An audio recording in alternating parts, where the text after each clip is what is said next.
जय श्री कृष्ण दोस्तों, आज की कथा केवल इतिहास नहीं, ये कर्म, धर्म और भाग्य की ऐसी कहानी है जो हमें हमारे जीवन का सच दिखा देती है। आज हम जानेंगे धृतराष्ट्र अंधे क्यों पैदा हुए, विदुर दासी पुत्र होकर भी सबसे बुद्धिमान कैसे बने और पांडवों का जन्म साधारण मनुष्यों की तरह क्यों नहीं हुआ। ये कथा है महाभारत के जन्म की है।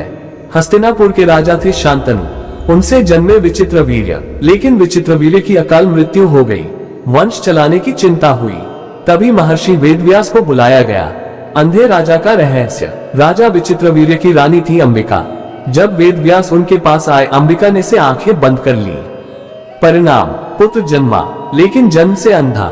उसका नाम पड़ा धृतराष्ट्र। जो सत्य देखने से डरता है वह जीवन भर अंधा रहता है। धृतराष्ट्र शक्तिशाली थे, लेकिन दृष्टिहीन होने के कारण राजा नहीं बन सके। अब बात करते पांडु का जन्म कैसे हुआ। दूसरी रानी थी अंबालिका, वे भय से पीली पड़ गईं। पुत्र जन्मा, कमजोर शरीर वाला, नाम पड़ा पांडु।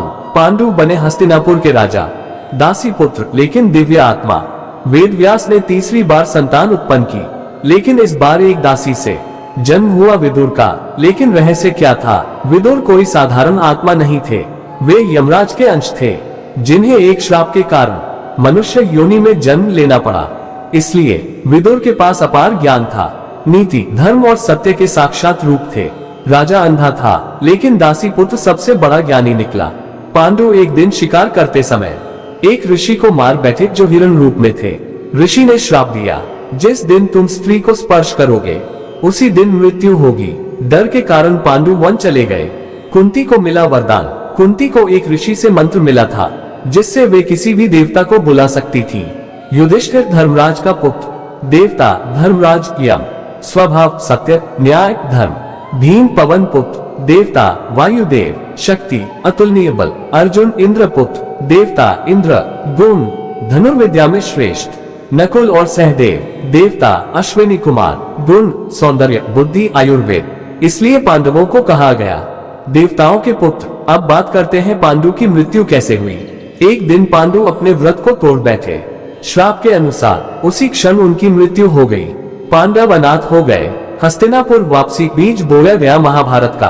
धृतराष्ट्र के पुत्र कौरव 100, पांडु के पुत्र पांडव 5। यहीं से ईर्ष्या, अन्याय, सत्ता की भूख शुरू हुई और जन्म हुआ महाभारत का। अंधी आंखें सबसे बड़ा दोष नहीं, अंधा मन सबसे बड़ा पाप है।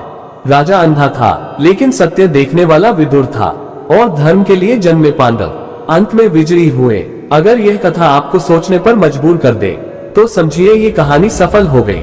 हमारे चैनल पर ऐसी ही भावनात्मक, रहस्यमयी और जीवन बदल देने वाली कथाएं मिलती हैं। चैनल को सब्सक्राइब करें, क्योंकि अगली कथा आपकी आत्मा को छू जाएगी। जय श्री कृष्ण।